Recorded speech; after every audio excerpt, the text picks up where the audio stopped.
Kāpēc Jēzus mazgāja Pētera kājas? Jēzus zināja, ka Pēteris drīz vien 3 reizes viņu nolieks un ka viņš arī turpmāk redzēs grēku.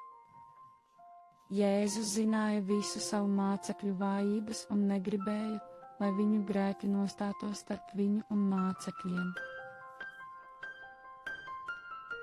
Tāpēc viņam vajadzēja mācīt viņiem, ka visi viņu grēki jau ir nomazgāti. Tas bija iemesls, kādēļ viņš mazgāja kājas saviem mācekļiem. Jēzus pirms nāves un atstāja tos, gribēja pārliecināties, ka viņi stingri turēsies pie evaņģēlija par viņa kristību un arī par pilnīgu grēku piedošanu visa mūža garumā. Mums visiem vajadzētu saprast iemeslu, kāpēc Jēzus mazgāja mācekļiem kājas un kāpēc viņš teica: Ko es daru?